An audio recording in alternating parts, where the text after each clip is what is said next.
Welcome to the second quarter of Transform Your Financial DNA. Welcome, everyone. I'm super excited to be able to invite all of us into this possibility. It's been, I just have to say, one of the most enlightening parts of this adventure into Transform with the poverty piece. It's brought up a lot of stuff for a lot of people.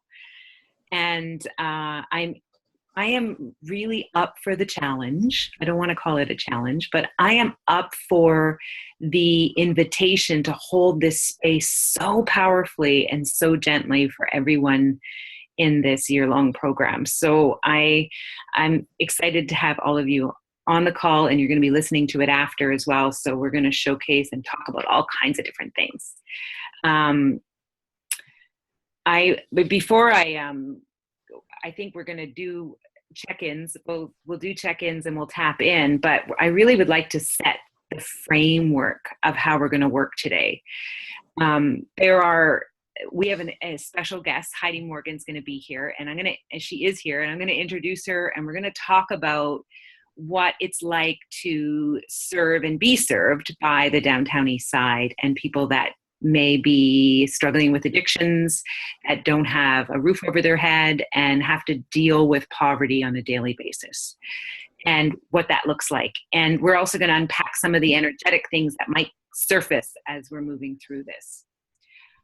My mandate, and I sent it to all of you guys in the Facebook, and I just want to echo it again, is that holding space for us to go really deep into how we hold money in our lives. There's a lot of kind of like invisible places. There might be a lot of things that we don't even look at and we can't see. And having these kind of conversations that are really open and honest may allow you to access things that you may not even know were there. And we have a bunch of tools we've been working with for the last year about how to move through that. But I'm going to introduce today 2 new tools that we can work and expand upon with it. And before I do that, let's just have Heidi be a part of this conversation too, because it's like we can all kind of share where we all are. And I do want, before we go into the teachings and all of that stuff throughout this session together, I do want to open the floor for now. Even on Facebook, we can send the questions to Heidi if you're not on this call. About what this whole world looks like. You can ask a question at any time, but Heidi and I are going to also hold a space for us to open up our belief systems around money too. Let's introduce you. Hi, Heidi. Hello. I'm gonna share our screen so that you can see Heidi, Heidi's picture that she sent me, and as I introduce her. So Heidi is born in Vancouver. She's a native. There's not so many of those native Vancouverites anymore. Mm-hmm. She loves music and writing and connection. And she's worked in the frontline service work on or I don't know if it's just on the downtown east side, but for the last 10 years. Mm-hmm. She quit her corporate job and she never looked back. She talks about having narrowly escaped being lost in the streets of the downtown east side as a teenager. But right now she directs her energy, her love, and her work into that community where she would say that she receives more than she gives. And before I say something, Heidi, I just want to say that I met Heidi when I was at an orientation for the downtown east side, because one thing that really spoke to me about the work that Heidi is doing and in the organization that she works in is they do numerous programs, but the premise behind, or the mandate behind the organization she works for, which she will talk about, is treating every single person that walks in that door, that they are enough. And as soon as I heard that, I was like, you're my woman. You're going to talk to my people. So welcome, Heidi. Thank you so much. I'm glad to be here with you guys. Are we sharing your picture? Yep. Everyone's seeing you? Okay, great. Good. So Heidi, tell us a little bit about tell us a little bit about yourself and how is it what got you drawn to working on the downtown east side, and how does that demographic affect you? And I mean, we can go on and on about poverty and stuff as well. Yeah, I think my love for the downtown east side was born with my family, actually. Um, my my brother and I went to a foster home when I was 12 and he was 13 because, well, there's a lot of things going on. My mom has a pretty severe mental illness, and my dad coped with that by gambling.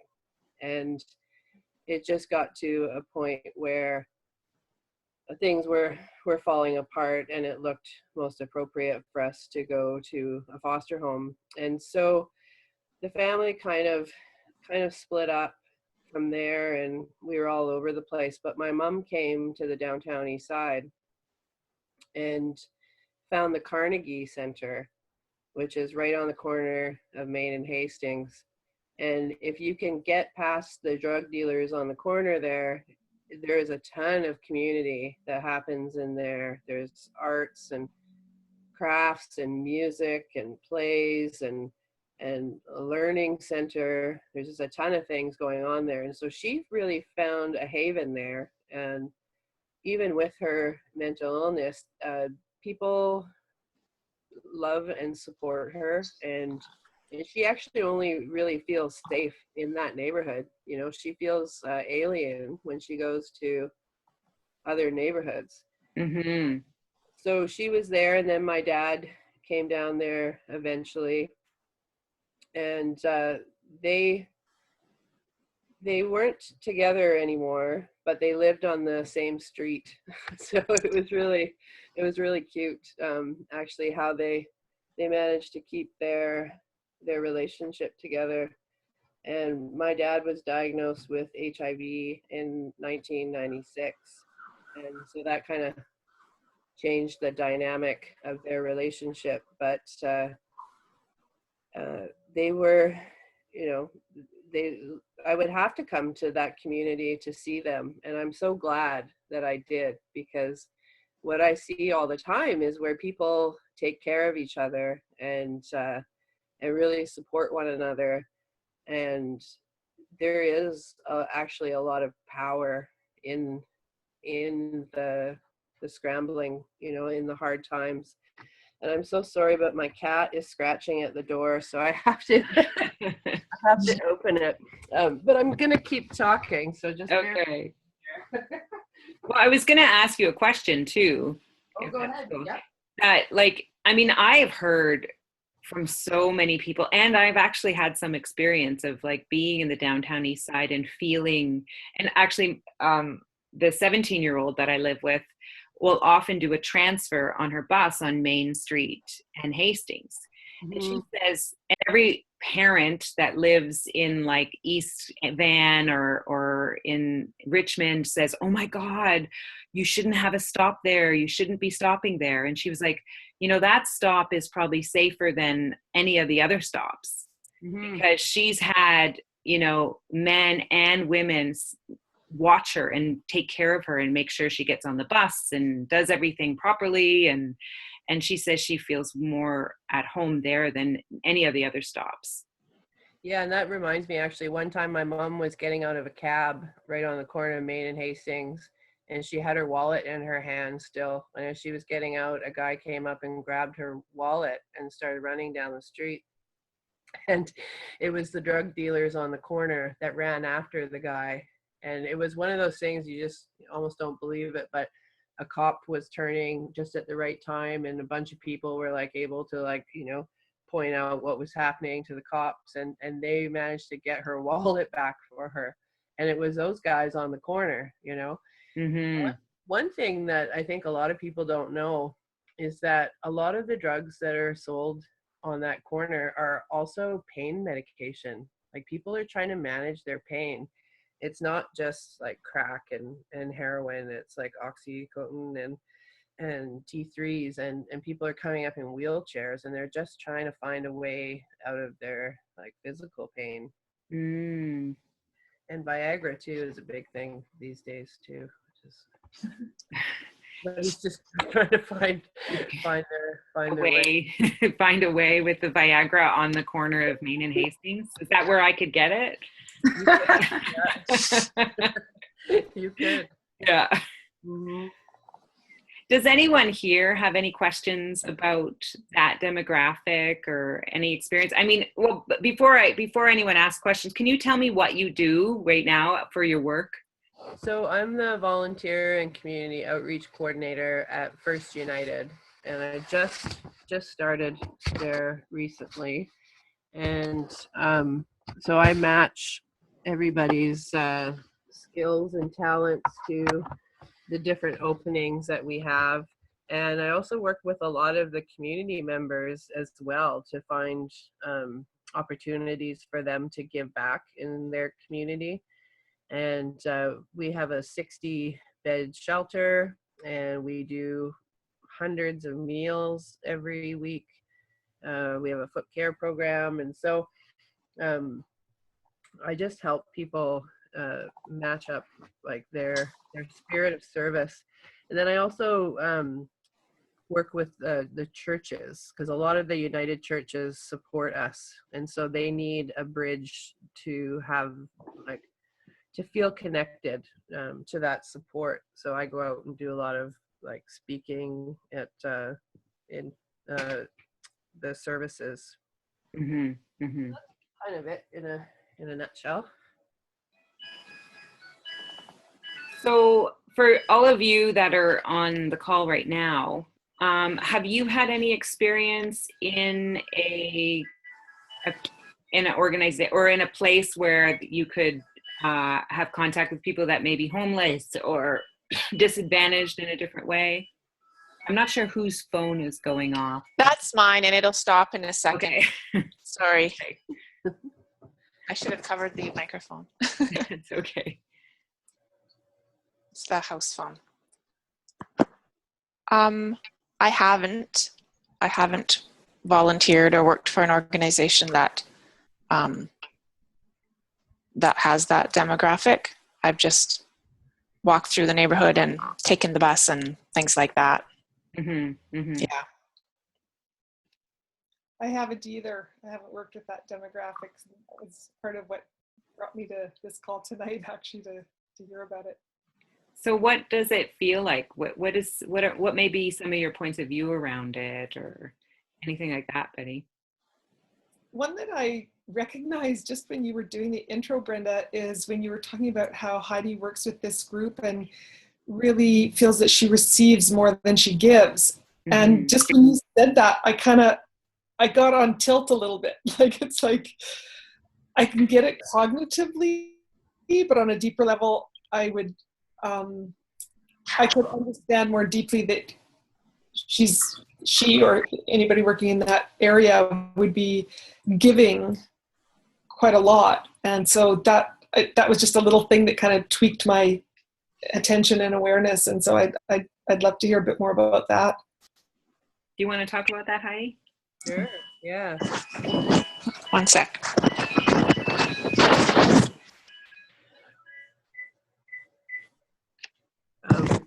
With the work comes a deeper understanding of yourself, and you find your triggers, and you basically learn like all your blind spots. Like I ran a grocery program for people with HIV for 5.5 years, and I learned a lot about some of our family dynamics. And I also worked at a kids shelter for 1.5 years, and that was a huge learning. And it's like you peel away the layers of the onion in a way that you're just challenged more to discover more about yourself. But then you also see the humanity and how people have nothing, like literally nothing, and they're willing to give what they have. Like I remember one day a woman tried to give me her meal ticket because I told her what time it was, you know, and I'll never forget that. Like that probably, I mean, that meant way more to her than it did to me. And like the actual value of the ticket is what I mean. And there's things that happen where, you know, where people find hope to go on, and and you see the strength, the incredible strength and resilience of people every day. And you think, wow, if I was in that circumstance, I don't know where I would find that hope, you know. And part of it, it's a cyclical reciprocal thing, right? Because you're giving people hope, but they also have to take that in and receive it. And that is huge. Like, that right there is, you know, the heart of it, where they will take it in and find the strength to keep going. I can imagine how like that, always being on the end of someone's charity can wear a person down.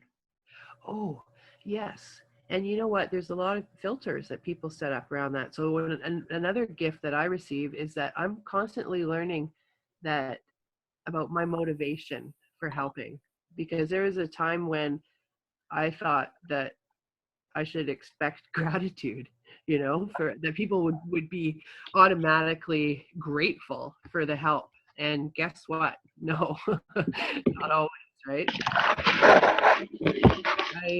I learned to take that charge off of it, and to really kind of meet people where they are, and to the point where, you know, it becomes less about doing it for my own identity, or doing it for some gain for my ego, and really just cuts through down to the heart of meeting another human where they are, and being with them and journeying with them. I think there's a lot of places we could go today around this, and I'm going to be the director here, and see how we can kind of play with our own unique stuff around poverty. And Brenda, can I just ask, can you show everybody again? I feel like we're missing. There we go. Yeah. There we go. Yeah, because sometimes not everyone comes up. Sorry, Diana, I muted you because it was a bit noisy. Let me just take you off mute. Hold on. Okay. Hi, Diana. Hi. Hi. We're just talking a little bit more about what we were doing earlier on the Facebook post that I put earlier today. So I was just going over that. Heidi doesn't really have a camera right now, so we're just energetically tapping into who she is as a being and hearing her. No, that's good. No, yeah, great. No problem. So, thank you so much for that, Heidi. I think it gave me a bit of an insight into the role of being of service to people too, which is, I mean, I think that in itself gives us a lot. So,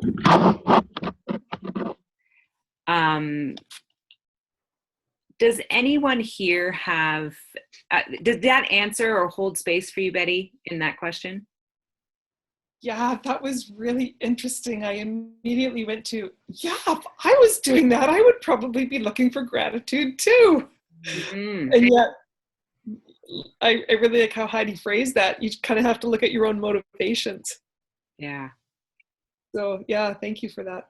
So Heidi, what were your motivations? What are your motivations? Well, I cared for my family from a young age. So I've been a nurturer and a carer. So it was like, the biggest piece that I found was being a people pleaser, and let me show you what a good human I am.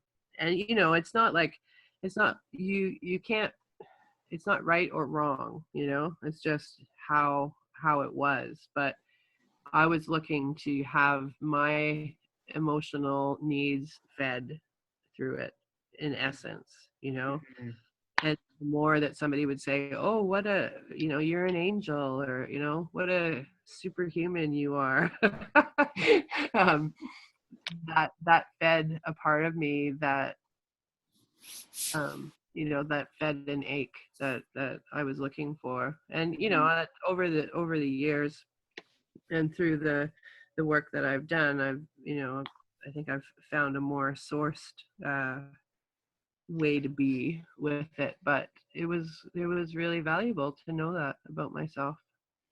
I think when you explore, and I mean, our lens is poverty, money, scarcity, lack today. And I know that a lot of people that come to doing our own interpersonal development work are often serving people.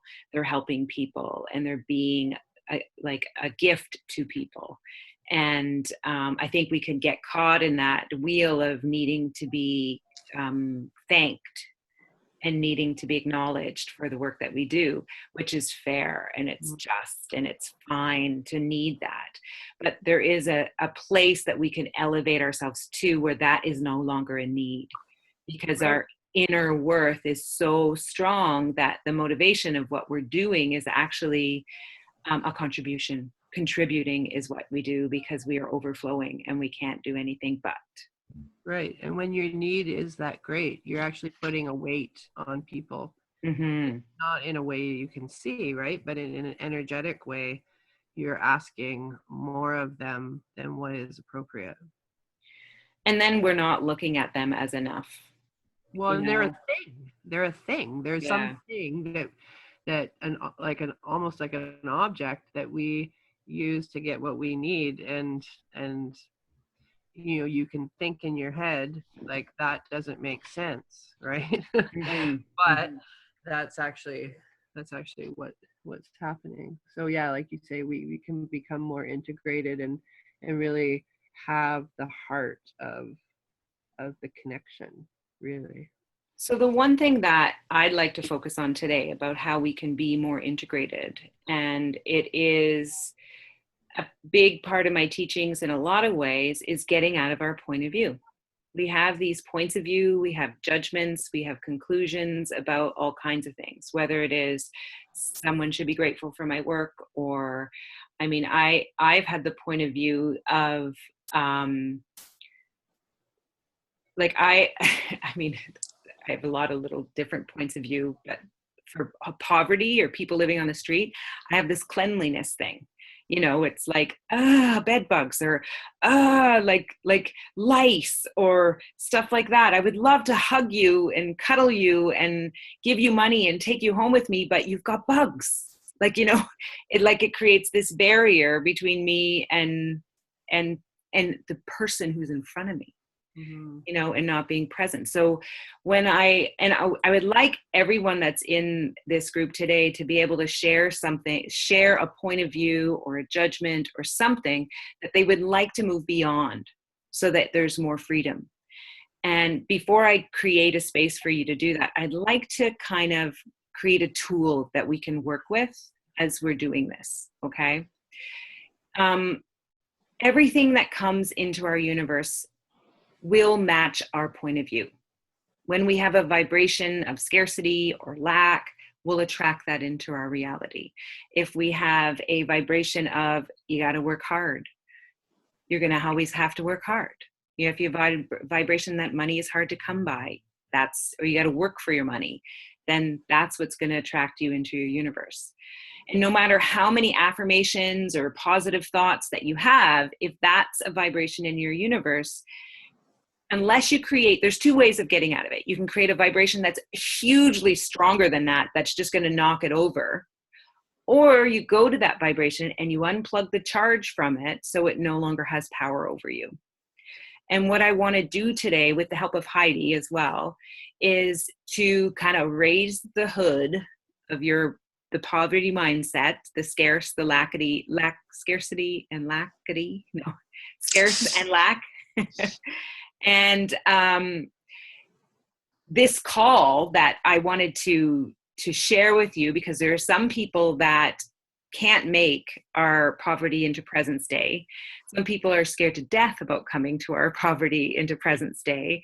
And some people don't even know they're scared, so they've made appointments. You know? So it sometimes can be so unconscious and so understated that unless we poke at it and allow a safe place for you to open into it, then you'll probably never know what's under the hood.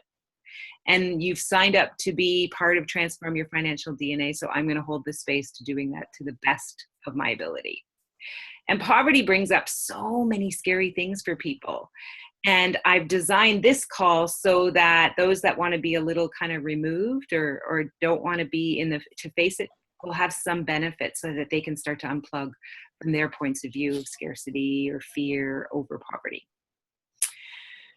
So there's a science to this unplugging, and it's so easy when you understand how it works. Okay, I know it's so simple when you understand how it works. It doesn't always show up as easy, but it can. All of us have energy in our bodies. Our bodies are made up of energy. And I talk about this a lot in Get Intimate workshops. And but I'd like to break it down to some physics. Are you guys ready for a little science class? Yeah.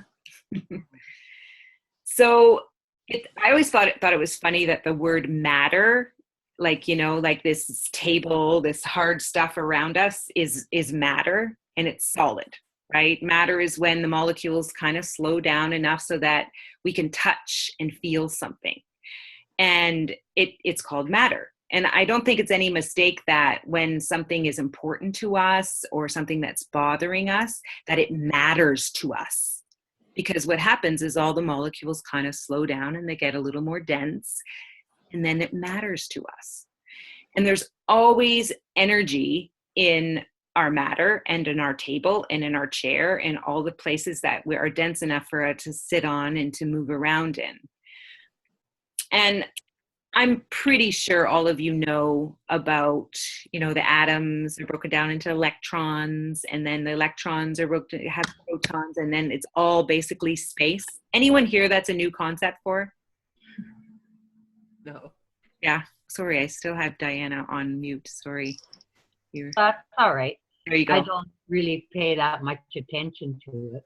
So basically, if you were to go to a physics class, what they would say is everything is space.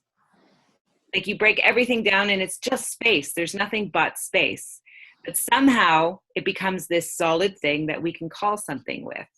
And in that space, there's energy. But the thing that makes it solid is consciousness. And when we think something, it becomes solid. And I had a great teacher say to me once that everything on this planet is created twice. The chair you're sitting on, someone thought about it, they designed it, and then they created it. So they had to think about it, and then they had to create it. It's the same with all the stuff that goes on in our lives. We have to think about the limitation, and then it gets created. It's the same thing. That's how we create matter, and that's how we create what matters. And we do that with three things: energy, space, and consciousness. And those are the elements of creation. And a great example of this would be when we say life is hard. You know, we put a lot of energy in life being hard, and we have this consciousness that life is hard, and then it becomes hard. The problem arises is when we take points of view on things that don't work for us. You know, that's when we think something is wrong or something is right. And, you know, we live in the most addictive planet in the universe. And do you know what the biggest addiction is of everyone's? Thoughts? Does anyone know? What? To our thoughts? I didn't hear that, Jackie. To our thoughts. Our thoughts? Yeah. Maybe. But yeah, thinking is a big addiction. I think there's a bigger addiction though. Judgment. It's polarity. Ah. It's polarity. And that's how we create most of this reality, is to decide something is right or something is wrong. Something is good or something is bad. And that's how we position ourselves in the world too. So, I mean, it's I mean, I could teach you this 1,000,000 times and you're still going to get a benefit from it, because we forget. We forget over and over and over again. I forget every day. You walk down the street and someone tells you they have an opinion about Trump, or they have an opinion about this, they have an opinion about that. You either have to agree or disagree with them. You know, it's like this, it's an addiction. Like, you know, we're forced to do it every single day. And if that drug is in front of you all the time, it's really hard to see the world without it. Without polarity and judgment, that's allowance, that's joy, and that's love. Though that's what happens when you don't have polarity. So what I want to do today is, let's take certain points of view we have about poverty, certain points of view we have about what we're going to be doing on the 10th. And I can talk a little bit more about what we're going to be doing. I know some of you have an idea. And if you could imagine not having a point of view about it, can you imagine how your life would be different? Because if we don't have any point of view about scarcity, lack, or poverty, then we can have all points of view. You know, but if you only have one point of view, you can only have that one point of view. But if you have no point of view, you can take all points of view, and it can be like you can always be shifting and changing, and nothing gets stuck, and nothing matters. And I think it's really, sometimes I'll get people talking about this with me. They'll go, yeah, but what about that kid that gets abused, or that person, that injustice that's happening, or what they're doing to the planet? If I didn't have a point of view about it, then I would basically be saying it's okay to do it. And I'm like, no, that's a point of view. You know, that's a point of view. And that's sometimes hard for people to wrap their head around, about, well, what would it be like? You could take action, you can do all kinds of things, but you're doing it from a place of awareness. You're not doing it from a place of justice and point of view. You're doing it from consciousness and presence. And that's the power of this work. So we can unplug all the things we had about wealth. In the first quarter, we had lots of things come up for people about wealth, and we were able to untangle some of it. Now we're going to look at what's going on around poverty. One of the things that, before I get all of you guys to contribute, is I want to introduce a clearing statement. And this has been super, super powerful for me. And you might want to write it down too. And we can apply it to any energy in your life that's stuck. Okay. Any energy that's not moving, any belief system you have. And the idea of it is, you're going to call up those 3 elements of creation that I talked about, which are energy, space, which is infinite possibility, and consciousness.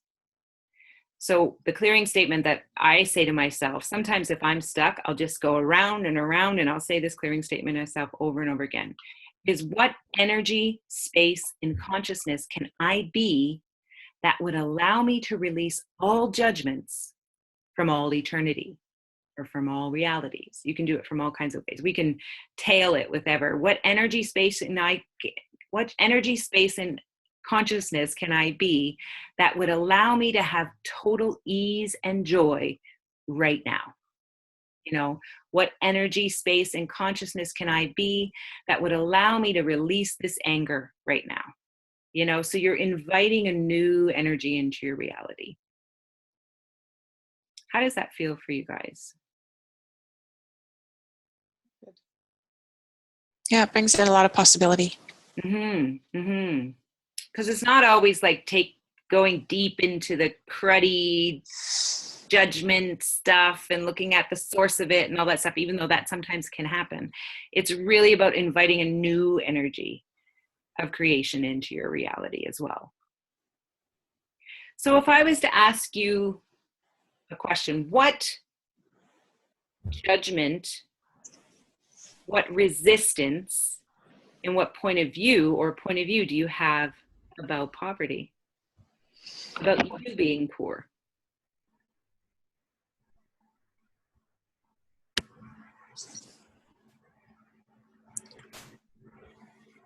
That I might lose dignity if I had to rely on handouts, or wasn't able to care for myself and my family the way I wanted to. So where does your dignity come from? And what is dignity? I feel there's a confused energy about that. As I feel into it, it's I mean, I feel that it really is a strong sense of sort of the honorableness of somebody as a person, or of me as a person, Mm-hmm. Which shouldn't have money shouldn't have anything to do with that. Right. But that's what I came up with when I was thinking about it earlier. Cool. So losing dignity if you couldn't take care of yourself and your family. Yeah. Okay. Let's just let those float. Let the ones that come up for us, let's just let them float around for a little bit. What came to mind for me was the reminder of something that you said, Brenda, at the first Get Intimate with Your Digits that we attended, where we compare net worth and self-worth. And it goes along what Selena just said. The two seem to be put together now. And for me, definitely, that is one of those aspects. So the amount of money you have in the bank account relates to how valuable you are. Yes, in a sense, yes. Okay. All right. So if you were homeless on the street, you wouldn't know your value. Yes, let's say I have a sense of the value, my value as a human being, regardless of the amount of money, but it seems not to be enough somehow. It seems like it's almost like a cop-out or meant to make me feel better that, well, I matter. And so there's the belief that, of course, anybody matters and I will matter regardless of how much money I have. But there's a deeper something insidious that I can feel on the background that says, well, that's just one way to make you feel better and avoid looking at reality. That if you don't have a certain net worth, then it will determine your self-worth, and therefore you're just fooling yourself. This is a really good one because we've talked about this a fair amount about how weaved that is into like our physical DNA of our worth is related to the money, right? And this will be like, because you're coming on the 10th, it'll be a really beautiful demonstration because we're going to be doing physical stuff with worth and stuff too. So it'll be really, I think it's going to be interesting to see this change. So like, this is probably your top one right now, unless other ones come out. So this is the one we want to kind of like unpack a little bit. And it's such a dominant one for a lot of us. And I think it's so connected to who we think we are on the planet. Because it's a message, it's a global unconscious message. It's not unique to one or two individuals a lot of ways. So yeah. Yeah. Anyone else, like Diana or Betty, do you have anything you that jumps out as like a poverty if I was poor, or even putting yourself on the street, sitting and someone judging you, or not being able to feed your kids or pay your rent or things like that? I have one that's, it seems so general and vague, but it's just like, I just don't want to be poor, and I just don't want to be on the street, and I just don't want to like smell like that, like kind of further to what you were saying, and I just don't want to be doing drugs and like all that stuff. It's just kind of like this whole ball of stuff, but there's not really like a really specific pinpoint. It's like there's just like this big judgment that would be bad, and what I have now is better. So is it like this energy of, I don't want that?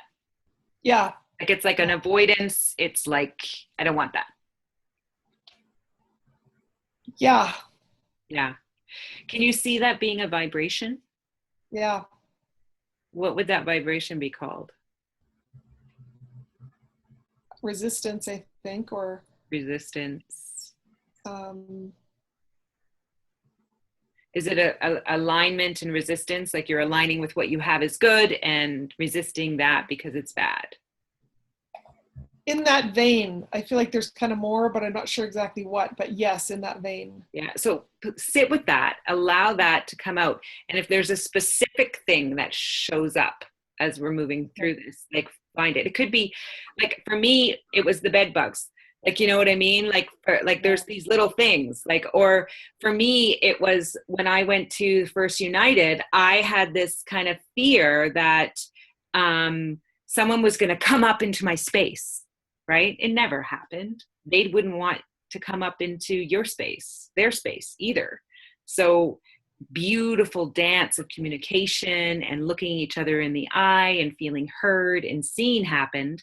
My whole world opened up because it wasn't what I expected, but that's what I went in with, you know? So that's like, there's maybe one thing, if it happened, it'd be like, you know?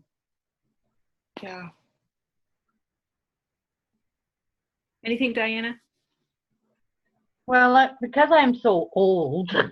You say that every time. You're not that old. Happy birthday, by the way. Oh, thanks. It's just that, like, I've been in the streets of Vancouver, and like, I know a lot of the guys down there because they were in jail, and I worked in the jail. Mm-hmm. So it doesn't, I feel bad for them, but I would never want to be on the street. That is terrifying. And I especially feel very sorry for the working poor that are on the street. Mm-hmm. And there are, because I was a working poor as a single parent all my life, basically. So and what kept you off the street? I always could pay my rent. Mm-hmm. But nowadays the rents are so high that, you know, for the jobs that I had for a few years, I mean, I wouldn't even have been able to rent a toilet nowadays. And, you know, that whole scene just bothers me, not for me, because I have a house. But what if you didn't? Well, I didn't have one for up until 20 years ago. Mm-hmm. So I was 50, you know, and I always rented, but times have changed so bad that So and what is your biggest fear or judgment about that? Because you said that would be, what were your words? You said I would be horrified, or I think you said something about. yeah, see, personally, my biggest fear is that I feel so bad that I'm going to take somebody in my house, and I don't want to do that. I've been there, done that. Right. And that's my biggest fear, because I have done it before, taken someone off the street. Mm-hmm. And it doesn't work well. Mm-hmm. Unless you're qualified to do it. Right. You know. And so I kind of, can't say I avoid it, because I don't, because I do go down and feed the poor, and I do take clothes down and stuff. Mm-hmm. But I don't get up and personal at all anymore, because I'm too much of a sucker, and I get too involved in it. And at 70, you know, it's time to back off. Cool. So more, if I was to kind of highlight a little bit for you, is that you want to keep a distance because you know you could get sucked in. Yeah, okay. I know it. Mm-hmm. Mm-hmm. Especially if I met a woman or something that had, you know, a couple of kids and stuff. And I have dealt with women before that are on the street. In fact, I know one quite well. And she has personally told me, do not tell me where you live. Because, you know, like, I think that that is kind of what Heidi was talking about before, is what happens with the caregiver, right? It's learning boundaries.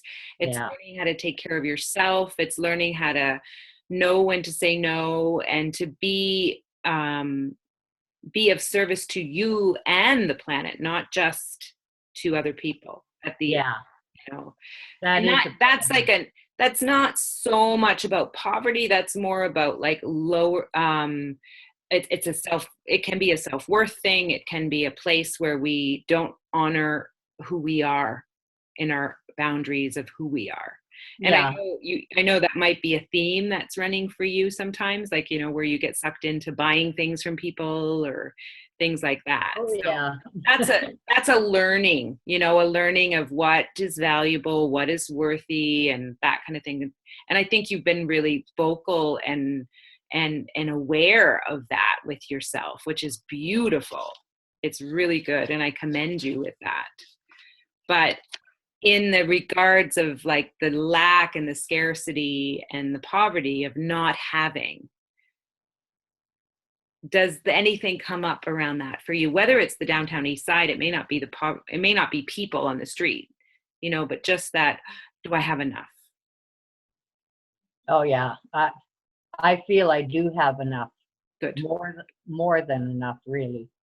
That's great. I I'm think, lucky, I think that's a great segue into us talking about what enough is, right? Yeah, no, I have enough.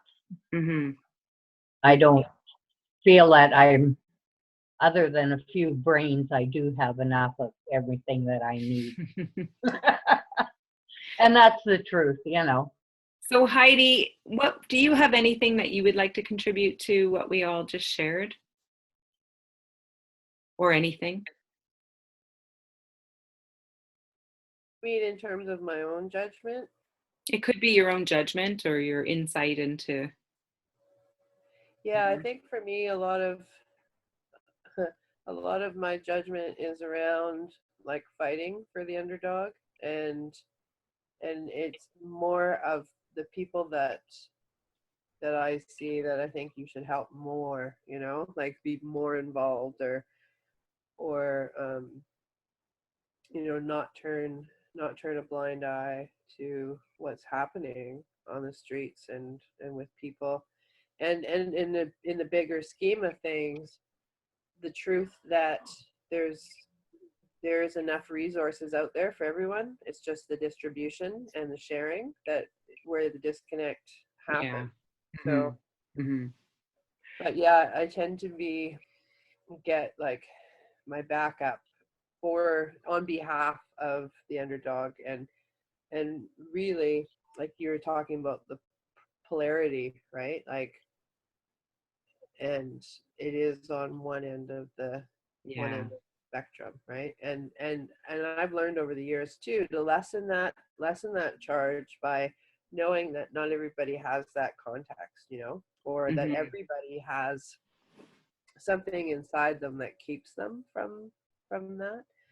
So I mean, that's a beautiful bag of worms to unpack and open, is our place of getting out of our points of view of saving the world, and that we should all be doing it, and everyone's doing it in their own way, in their own, sometimes it doesn't even look like it, and they might be contributing to it as well. But I mean, that's a really good practice. Like, I mean, some of the work that we'll do is like, every point of view that you have, every point of view, even I like the color pink, you say, that's an interesting point of view. I have that point of view. Or if someone's being an asshole, that's an interesting point of view. I think they're being an asshole. And you say it to yourself to take the charge and the polarity out of it, so that you actually can see more. And you actually can be more for people when you're not in the right or the left or the wrong or the bad of something. You can see more. It's the same as when you were talking about an addict shooting up on the stairs of First United. It's like, that's what they're doing. It's like, can you do that with no judgment? Right. And you can't change anything that you can't have, right? So I'm just appreciating, like, oh, that's an interesting, point of view that I'm having, because what we tend to do is want to shut anything negative down, right? And not acknowledge that. But in saying like, oh, that's an interesting point of view, you're acknowledging its existence, and not even that you have to change it, right? But just giving anything the life to be puts the the possibility space, right? So Yeah. open, so open, where otherwise it's very narrow and limiting. Totally. One of the things that other people that are going to be watching this, I'm going to share with a little bit about what we're going to do on the 10th. And it might kind of give us a little bit of a window of why I'm asking you for your points of view around poverty. Because what I'd like to do, there's going to be 3 stages in what we do. And one of them is to embody or release any of the charge that we have about what's going on with what comes up, and be able to be in the world when someone is judging you from the most judgeable offense. So let's just take Selena, for instance, about dignity, about not being able to take care of her family. Sitting on the street with a sign that says, I can't feed my children. Please donate. Or please give me some money. Right? So can you imagine people going, oh my God, she can't feed her children? Like, can you receive that judgment? And it's the same thing about if we can't totally receive the judgment without it locking us down, then we're not free. If we can receive the judgment, allow it to flow and have more freedom in it, then we're actually being able to lead our lives. So what is the most offensive judgment that you would hate anyone to tell about you? Wait, Brenda, when you say this, the first thing that came to mind about receiving that judgment from others is that, well, it's actually coming from me. I mean, that's my own judgment of myself to begin with. Mm-hmm. And so receiving it from other people only shows up what my own judgment of me is, right? Exactly. Yeah. So you're asking us actually what inside of us is the greatest judgment that we could possibly face? Is that what you want to know? Yeah. Like for me, I think it would be like if I was to, I mean, I've been playing around with this. I've been unplugging from judgments for so long that sometimes it's harder to find it. But for me, having a judgment like,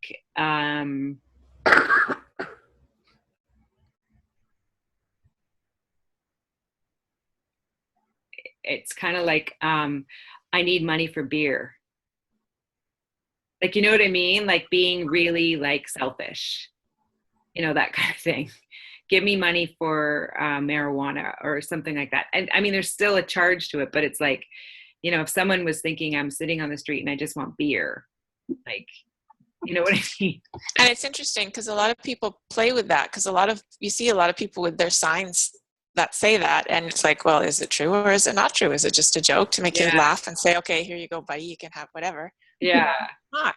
Yeah. And part of why I wanted to do this, because every time I walk by people that have these signs up, I'm like, is that the best way of getting money? Like, you know, there's must be some really clever, interesting signs that you could use that could, like, did I send you all that story from, it was this guy that walked by this blind boy that said, I'm blind, please donate money. And he walked by and he took his sign out and he rewrote it. And by the end of the day, he came back and the guy's like bucket was full of money. And the sign said, it's a beautiful day out. I wish I could see it. Have a great day. Like, you know, like this, like, how do we like, I mean, I'm doing it in a sense of showing up as judgment, but it's also this like people that give, you know, the people that want to contribute to the less advantaged. Like, what are those hits? Like for like Diana, you would be going down the street and you would want to help someone or rescue someone. Like, what sign would make you want to give? Probably anything to do with children. You know. So what would it feel like if you sat there and you had a sign that said, I can't feed my children, please help? How would it feel for you to be on the other side of that judgment? It would just be awful. Mm. It it kind of would be beyond embarrassing. Mm. It would, you know, because I think most of us would do anything in order to feed our kids, Right. you know, whether it's legal, illegal, or whatever. I think we would do anything to see that our kids got fed. Mm-hmm. I know I always worked 2 jobs, and, you know, so. Mm-hmm. It's interesting because you can have signs on both sides. Like if those are the things that wrench your heart when you hear that, imagine being on the other side of that sign. Yeah, What would that do for you? Like, could you have freedom by having no point of view on it on that side? No. Well, if you didn't have any point of view and it didn't cut you in your heart, you would have a lot more available to you. Well, that would be true. Yeah, that's what I'm talking about. Like Yeah. if there's not a charge to it, doesn't make it right, doesn't make it wrong. It just doesn't make your heart break the same way. Which Yeah. doesn't allow you to have the full capacity to see when you're in that heartbreak. That's true. That's true. Yeah. Does anyone else have a comment around that? No. I can share that for me, the fear of the judgment will be the fear of the judgment itself, or the negative judgment in any form, whatever it is, that I can't take care of myself, that I can't do. It doesn't really matter. It's just the fact that people would have a negative, what I would call a negative judgment towards me. And it feels like it's to a certain degree, it almost feels like it's a danger to my well-being, or even my life, to the extreme, that I'm in danger when people have that kind of perception of me, negative perception of me. That's a big piece. Then that runs through your DNA. Mm-hmm. Yeah. So, I mean, let's see what we can do to kind of take the charge out of that, so that any judgment that comes your way is not going to take your power away. It's not going to make you unsafe. How much energy do we have to put in place so that we don't receive a negative judgment? A lot. How much work do we do so that we are accepted and loved? A lot of bandwidth. Yeah, it's a huge bandwidth. And when you think of that whole self-worth and net worth and value and everything, your value is coming from outside. It's conditional to what other people think and say and act, rather than it being in your DNA, in your cellular makeup, that no one could ever take it away from you. That would be fantastic. Mm-hmm. Would that be a lovely intention to create? Definitely. Yeah. Good. Yeah. I'm excited about that.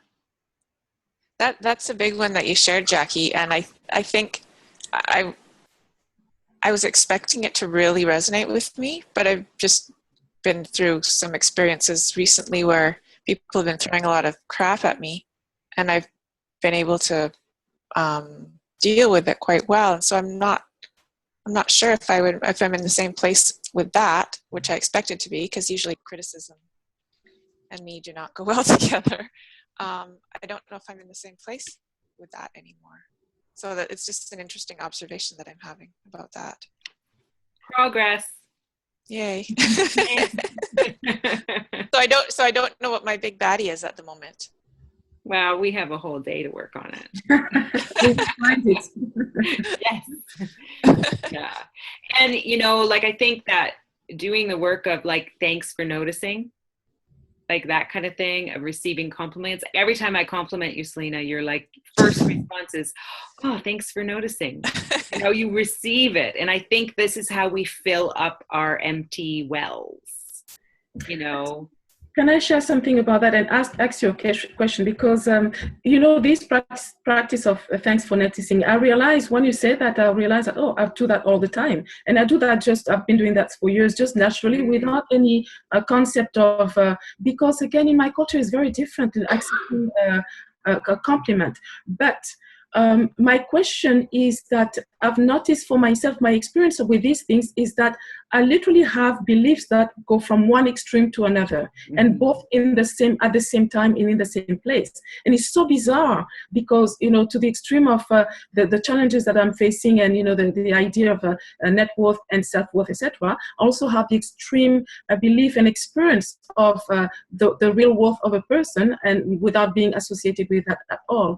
And so when you said this example, it just reminded again of, okay, well, how come I'm able to be in that place where I can receive this and that, etc. And then on the other side, I'm also in the other extreme at the same time.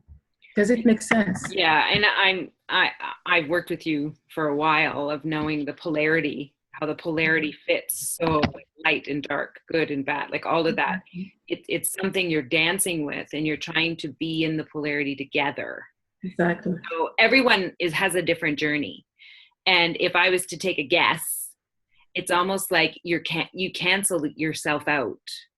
Yeah. With the two sides all the time, right? So it would be really, really interesting if we strengthened one side and just really put all our attention in one side and weighted the teeter-totter a little differently. It's a great way you put it, to cancel myself out with both polarities. Yes, thank you for that insight. Yeah, it will be indeed interesting. I would love to see that happen. And it's an experiment for all of us, right? We're just being curious, we're being courageous, and we're being willing. That's really what it's all about. And you are the most willing and courageous being that I've ever met. Thank you, Brenda. Yeah. Cool. Well, unless someone I'd like to kind of give the floor to Heidi if you have any other questions for Heidi around just any logistical things, because during this day we're going to be out on the street, okay? And we're going to be on Granville Street. We're not going to be in the downtown east side, but we might encounter stuff, who knows? I am creating a space where we're all going to be safe and everything, but you never know, right? You never know what's going to unfold. So if you have any concerns or questions or anything like that, please, I bet Heidi would be the person to ask. We're all good? Cool. Do you have any, I think your volume's off, Betty. Were you just saying something? Oh. I said I don't have anything specific, but I would be really curious just to hear, like, what advice does Heidi have for us? I'm not going to actually be there in person, but I'd be curious. In regards to what, though? What do you mean?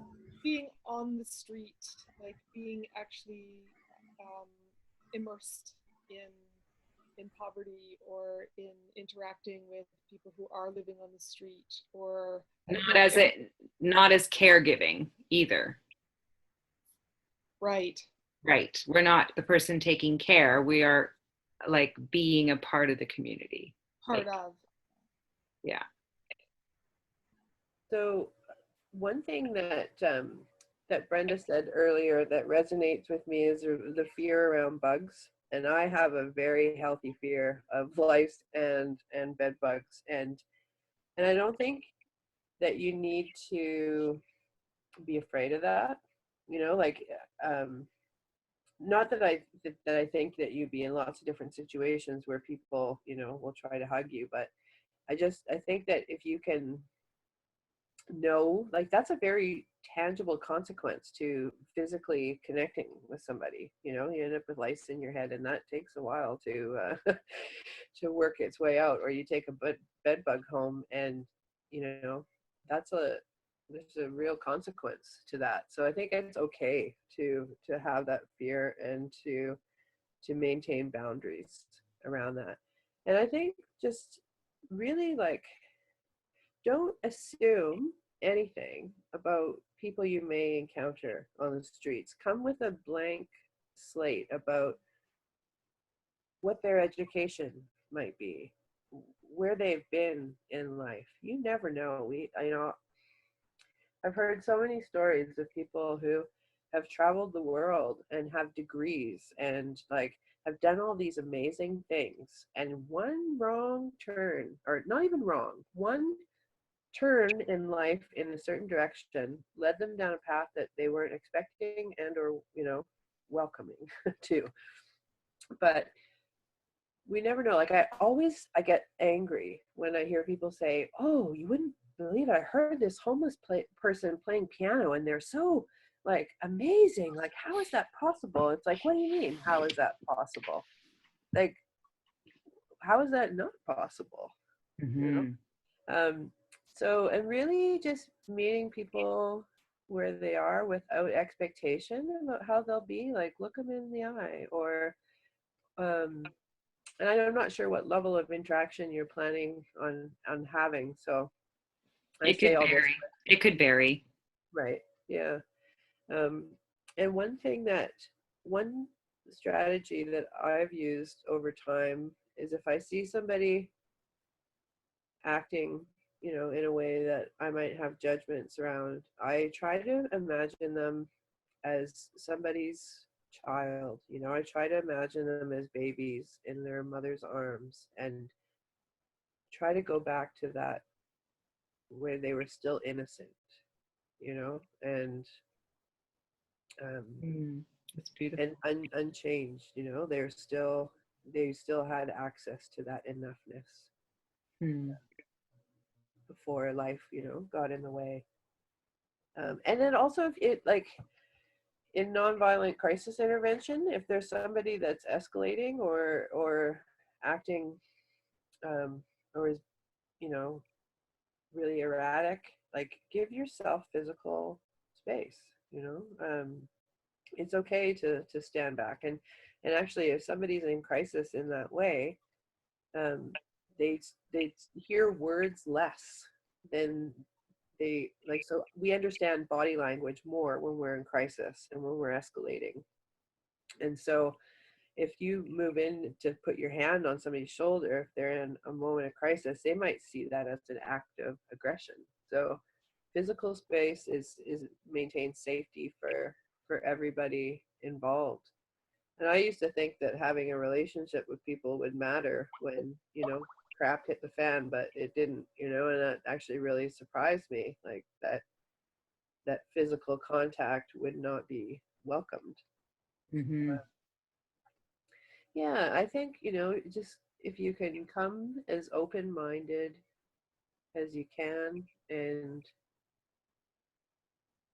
to really hold that sense of enoughness beyond all the judgments that we have, beyond all the ways that we block ourselves from having access to enoughness, like beyond all that, to just really sort of tune in to the vibration of that truth that we really are all enough.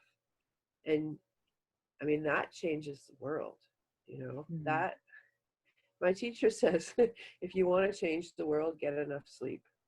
So, right? Like start from the inside out. And you just never know what kind of gift you can give somebody, meeting them through that vibration of enoughness, but also extending that to them regardless of their circumstance. That's so beautiful. That was so nice. I love that. Get enough sleep too. So good. I mean, I got a lot of what you said, but I'm just the get enough sleep, I think is powerful too. Well, right, because I know when I heard that, I was like, oh yeah. And a lot of people would go, what? Like, that's not, that's not protesting on Burnaby Mountain, or that's not, standing on the world stage. But really, if you want to change the course of a river, you go up to the mouth and put a pebble in, and that changes the course of the river. It's not some big grandiose redevelopment. It's putting a pebble in at the mouth of the river that will change the course. And I know that all of us are more present, we're more compassionate, we're more alive when we've had enough sleep. Yeah. So Heidi, thank you so much. I am so glad that you could make this call and contribute with all of us. I mean, I look forward to working with you. I'm going to be doing the washing the feet soak at First United for a little while. It's my partner calls it the Mary Magdalene. Are you doing the Mary Magdalene thing? Yeah, like I don't know if that's like what I call it, but I'm really excited that I get to spend some more time with you too, because I think you are such a gift. And thank you so much for the work you do and who you be and who you constantly expand into. So thank you. Thank you. I got a lot out of this listening to everybody, and I appreciate everybody's vulnerability and being willing to share, even when there's a stranger in the room. And I mean, we're not really strangers, but I can see, I appreciate that can impact our level of vulnerability. And yeah, I feel honored to be here. So thank you guys. Thank you, Heidi. Thanks, Heidi. Thank you. And thank all of you for being here and contributing, and stay tuned. There's going to be more. We're going to be doing some amazing sharing around on the 10th. So if there's anyone that's listening to this after and you have any questions that you're concerned about, please either call me or add it into the Facebook thread. And I'd love this to be an ongoing conversation, because the second quarter is 3 months. And this is the beginning of it. So I look forward to seeing what unfolds. And Brenda, when are you going to give us some more idea of what's going to happen on the day? Well, I broke it into the 3/3, and into 3 pieces, and I'm going to share that with you. The email's almost done. I think. Okay. I think you might even have to edit it. Okay. Okay. Cool. Yes. You'll be first to know, Selena. I know. Because all day today I've been evolving it and tweaking it and I'm like, no, that's changing, that's moving. And so I want it might even change after I send it, but you guys will get a sense of what the day is about. But I don't want it to be a spoiler alert either. Yeah. Yeah. Just as long as you feel safe with what we're doing too. Yeah. Okay. Thank you. All right. Big kisses. Mwah. Mwah. Thank you, Brenda. Thank you, Heidi. Thank you, ladies. Thank you. Thank you. Good night. Good night. And Heidi, you can stay on the call if you need to for a minute. Yeah. Sure. Bye, guys. Bye. Bye.